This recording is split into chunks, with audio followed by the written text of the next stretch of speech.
evening, everybody, holy brothers and sisters. Welcome to our 9th shiur of Chayei Moharan. I hope you all had a fantastic week. Good Chodesh. Yesterday was Rabbeinu's 253rd birthday. So what a time to be learning about the story of Rebbe Nachman's life from this holy sefer, which is 24 hours away from the birthday. So it's a momentous day in Breslov, and Ashreinu that we're connected to the Rebbe and that we get to learn here together every single week. So this week we're actually going to cover 2 lessons from the Sefer, lesson 109 and lesson 110. 109 is a little bit shorter, and the way Rebbe Nachman has written it, it's a little bit of an introduction to the paragraphs that are coming up in the next few weeks and what follows. So we're going to go through 109 and then we're going to go through lesson 110. That way we get that good context and we can keep moving weiter in this sefer. So, B'ez Hashem, we have a lot to cover. So without further ado, we will get started. Okay. I'm actually going to read 109 in English. Just it makes a little bit more sense that way. You'll understand once we hear what Rebbe Nachman has to say, why I made that choice. And then 110 will continue as usual, like we usually do with the Hebrew and the English.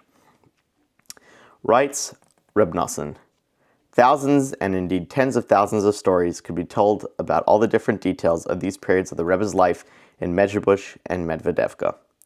He struggled and toiled at his devotions with tremendous energy, and he had to fight great battles every minute of every day before he was able to subdue and break all his traits and desires.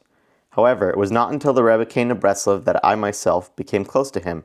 Thus I only heard about this whole period intermittently and in no particular order, either from the Rebbe himself or from others who knew him then. I am therefore unable to give a systematic account of everything, and there is no option but to jump from subject to subject. Whatever I can remember, I will certainly relate, but even what I did hear, I have mostly forgotten. So that provides just a little bit of a context of what we're going to go through. One thing that stood out for me from that paragraph is the idea of these upcoming stories not being in any particular order, and that sort of touches on the idea that even in Torah itself, which our sages teach us in the Gemara, that ein mukdam o mu'achar b'Torah, that there is no true order to the Torah itself, and even some of the things that we learn, the mitzvahs and the stories, are also in its own order, which has highly been intentional, and that's just the way that the Torah has been organized. So too, Rebbe Nachman has sort of done that as well with this sefer, jumping around in terms of the context and the stories that he feels necessary are to bring up in particular times. So with that in mind, we're going to now jump in to lesson Kuf Yud, and we will soon see exactly what Rebbe Nachman has in store for us tonight and what we are going to learn from there. So let's do it. Writes Rebbe Nachman, Ve'ersham eza ma'asiyos ketanis sheshamati mipiva kadosh sal. Let me now note several stories that I heard from the mouth of the Holy Rebbe. Shesipur b'mei ne'urav, and these were told about his youth. Many of these stories that we're going to see are still about the time that Rebbe Nachman was in Medvedevka. If you recall from last week, we had learned how the Rebbe actually left the town of his father-in-law, which he was living at the time in those first few years after he had gotten married. But now we're going to jump a little bit back and uncover some stories that happened while he was still in that town. Be'es askoi ba'avodas Hashem be'yigia gedola. At the time that Rebbe Nachman was working really hard in his avodas Hashem, in his service of God, he wanted really, really much, highly desired for Hashem in order to show him a sign.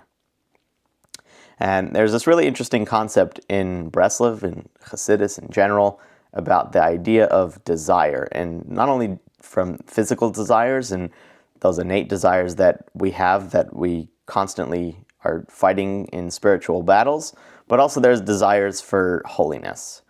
And we're going to see some of those desires tonight. And one particular interesting one is the desire that no spoilers, but Rebbe Nachman had this desire in order to come in contact with the souls of the departed, and some souls who had not even actually gotten a chance to experience the physical world that we live in. And there's this very interesting connection between the idea of soul, nefesh, and the word desire. They also have, the nefesh can mean both desire and can mean that soul. So every Jewish soul, we have this deep desire for holiness and a connection to Hashem. And this longing is symbolized by a candle.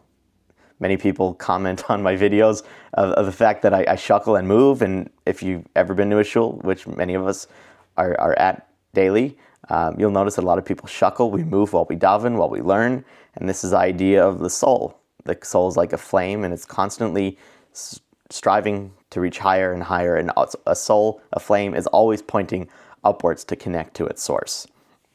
So to us, with our own spiritual desires, they're all for wanting to connect to spirituality and to connect to Hashem.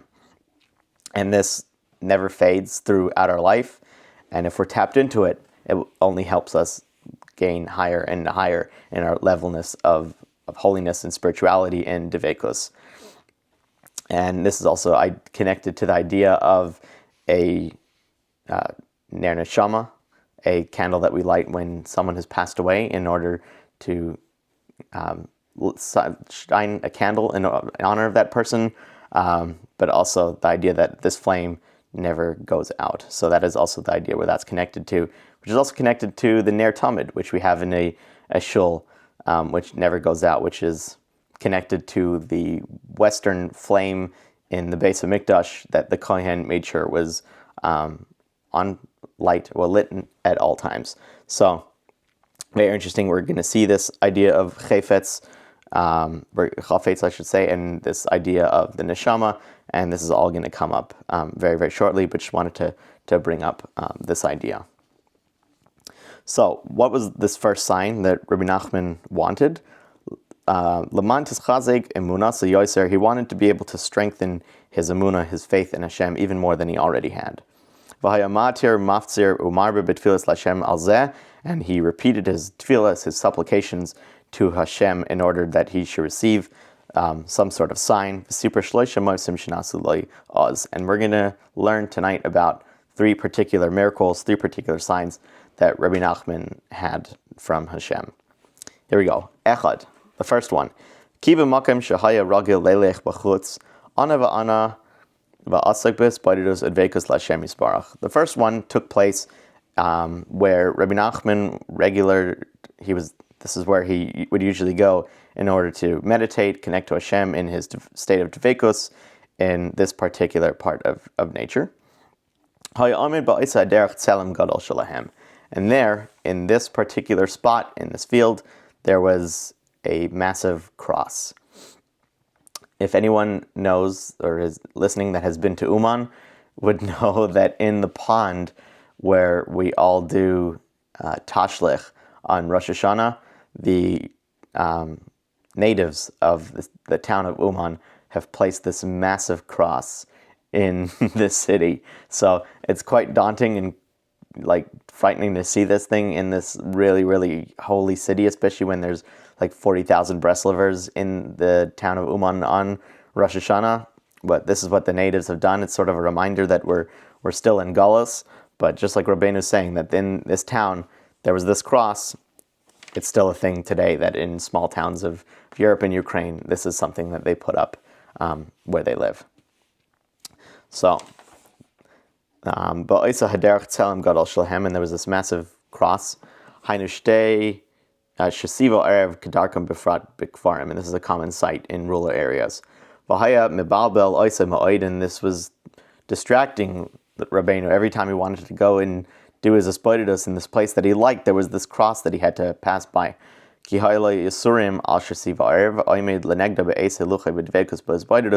every time he would go to his boidus and his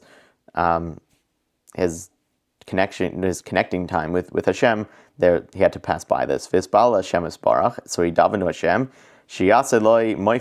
that he'd make a miracle, he'd have a sign, that would uproot this cross so it was no longer in his way, distracting him as he was trying to get zoned in to tap in to his devotions. V'yigzer loy, Omer v'yakom, brings Rebbe Nachman a pasuk from Eov that says that this thing was decreed and therefore came to be established.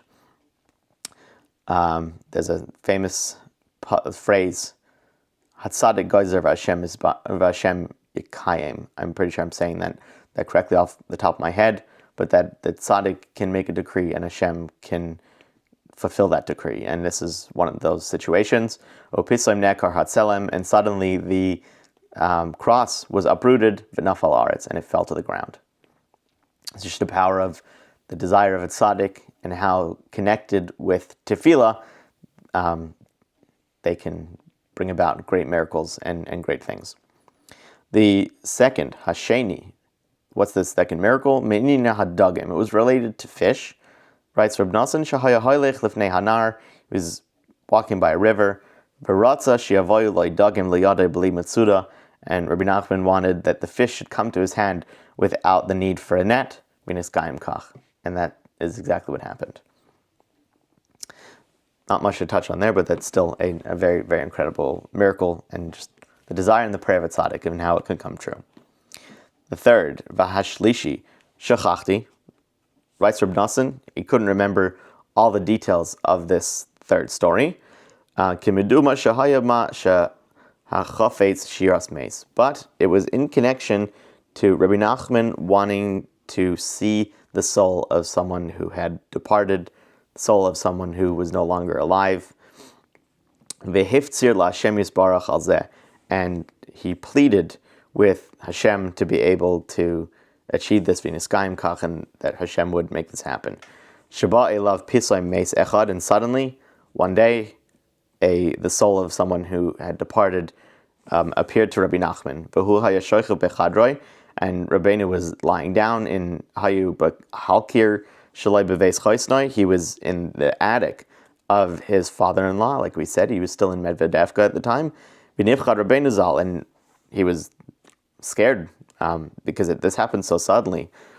Az moed, he was very, very scared. Ki az haya etzlei pam harisha and shira be'enav es hames.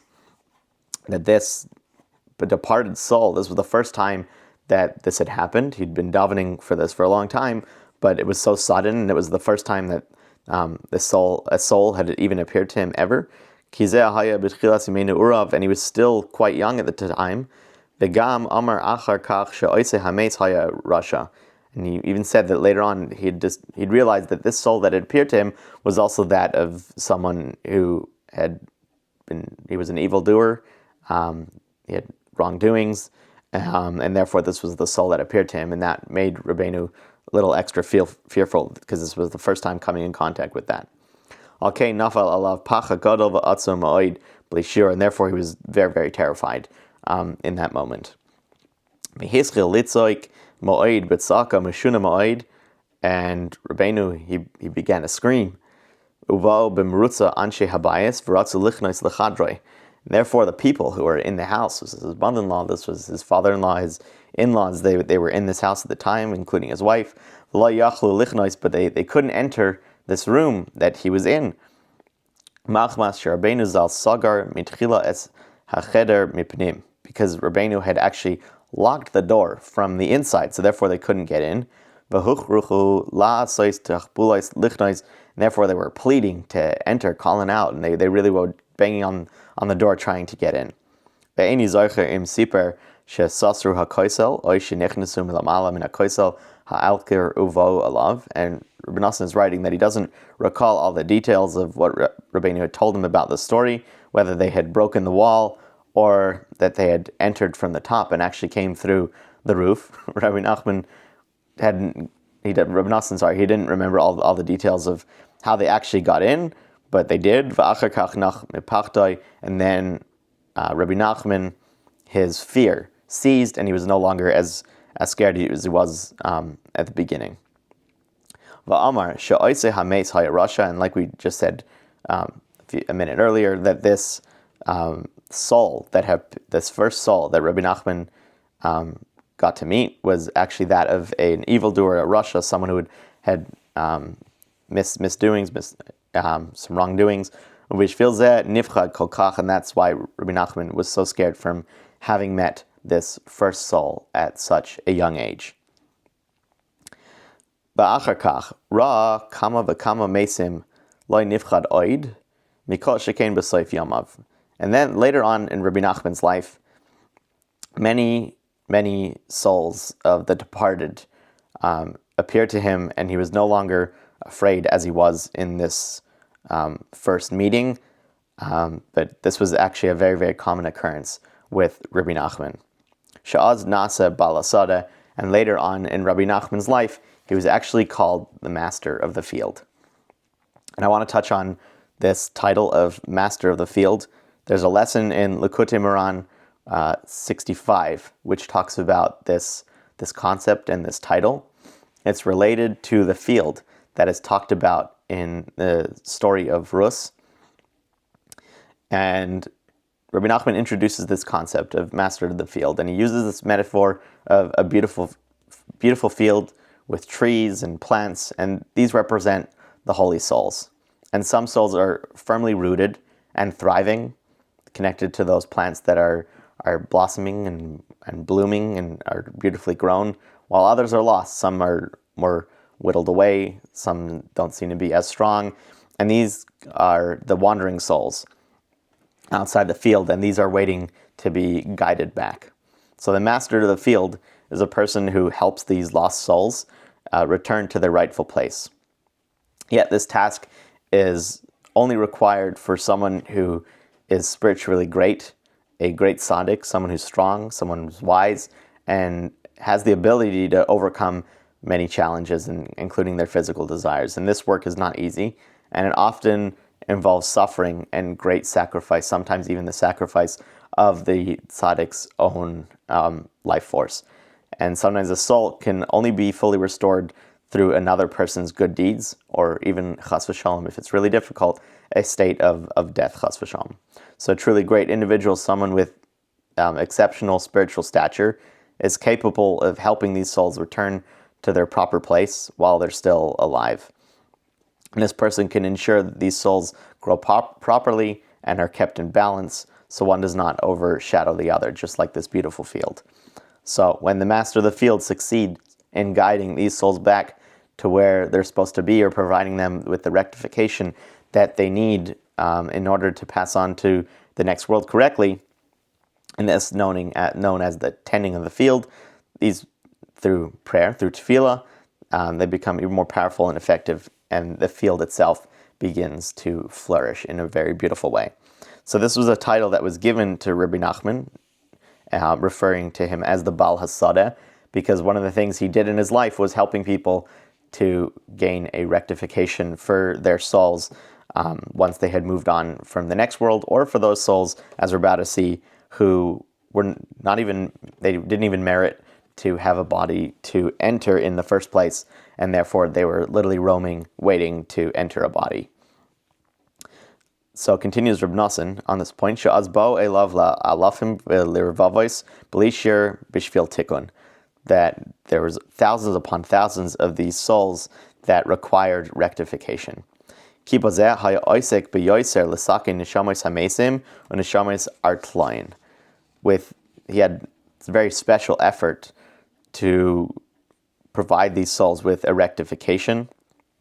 These were the souls of the departed, and also these souls which are referred to as naked souls, which refers to those that weren't even merited with having a body. Shadayin lo nichnasu b'guf klal, they hadn't even entered a physical body. K'mevoyer b'makam acher, as this is taught later on. This is in another teaching in Sichas Haran. In Sif Kuf tzaddik. Hey, that's 195. If anyone would like to look that up further, we're not going to touch on it tonight, but that is where this idea is taught at length later on. Before I move on though, I do want to touch on one idea of Rebbe Nachman being the Baal Hasadeh. We will definitely get to this later on in Chayei Moharan, but the thing I want to talk about is the reason why Rebbe Nachman is actually buried in Uman. For those who don't know, Rebbe Nachman of Breslev, towards the end of his life, he moved from the city of Breslov to the city of Uman, having passed through there on his trip back from Eretz Yisrael. We're going to actually read that story. We're going to learn that story very, very soon in the next few weeks. But in 1768, there was a massive massacre of the Jewish people of the town of Uman, what's known as the Haydamak massacre. And these are really intense, brutal, disgusting pogroms that killed thousands of Jews, and they were pretty much all buried in mass graves. And when Rebbe Nachman first passed through this town, he said, this is a good place to be buried. And he wanted to be buried by these holy souls, by these Kedoshim who died al Kiddush Hashem, in order to make sure that they had received a full tikkun, a full pardon and rectification for what they had gone through dying in God's name.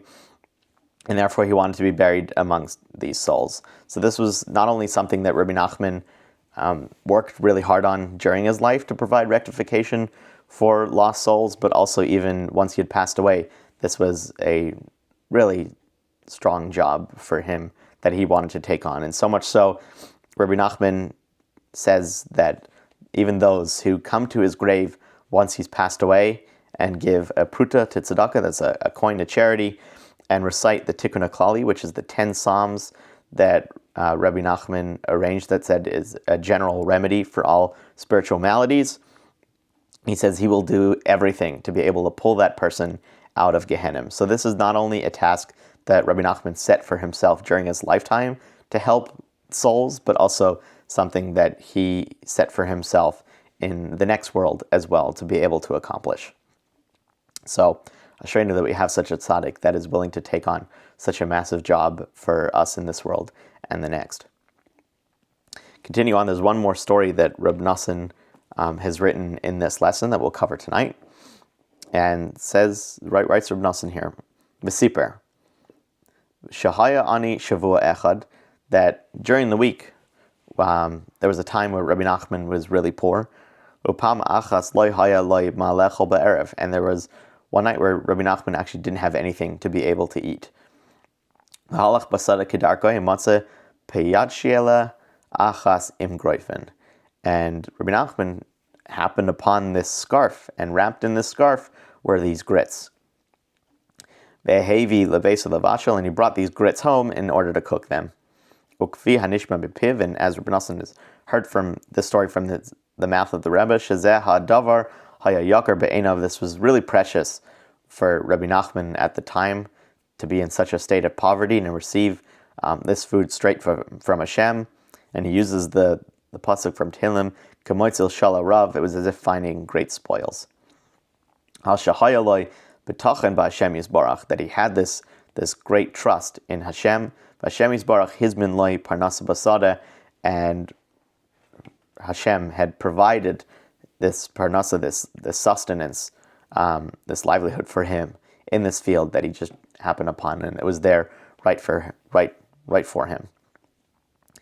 Kishamati mipiv HaKadosh Amar, writes Rebbe Nachman that he heard from the mouth of the Rebbe that he once said, Shehu Yodeh Bitachon, that he knows what the meaning of trust is. He knows what the word bitachon means. We've talked a lot already about the definition of bitachon, Emunah being that we know that Hashem believes in us, and bitachon meaning that Hashem has love for us, and no matter what we're going through is only for the good.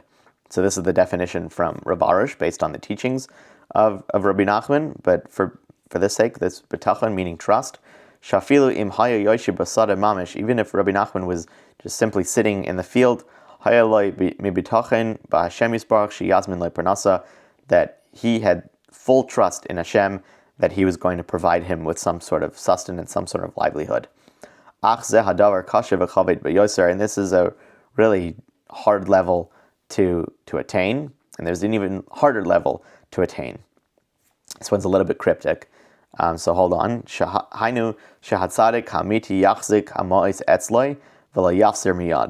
This even higher state of trust is to have trust in the tzaddik who is holding your money or money in his own hands and will only distribute it at the time that he sees fit.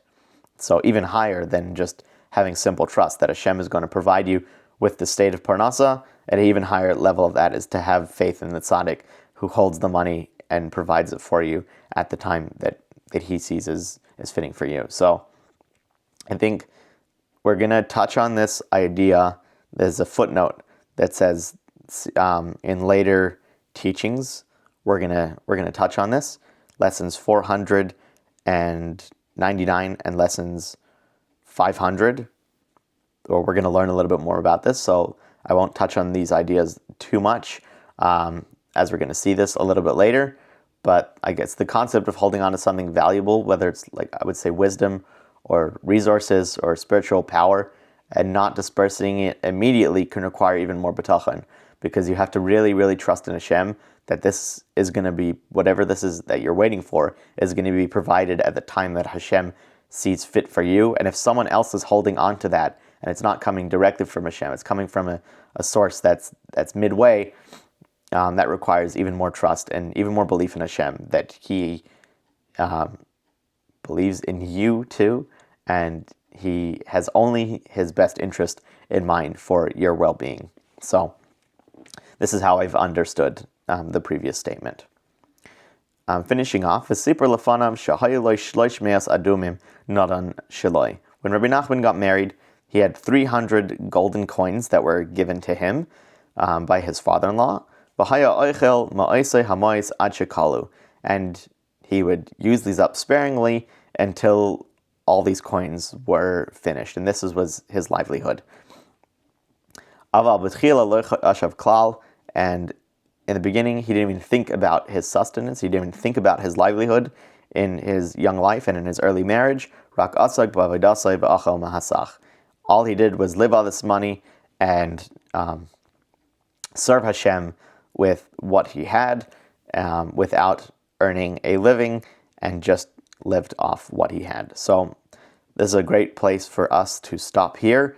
But just touching on a little bit more about emunah and bitachon, it's just having faith and having trust that not only are where is the place that we are, where Hashem wants us to be, but also having full faith and trust that He loves us and He only has His best interest in mind. So that also requires hishtadlus. That also requires us to be able to put in our efforts to do what Hashem would want us to do in those situations, but to have full faith and trust that Hashem knows exactly what's best for us, and where we are is exactly where we are supposed to be. So, on that note, wishing you all a fantastic week, and looking forward already to next week. Mirz Hashem, it's going to be really great, really exciting. So, Chodesh Tov, everybody, and we shall see you all next time.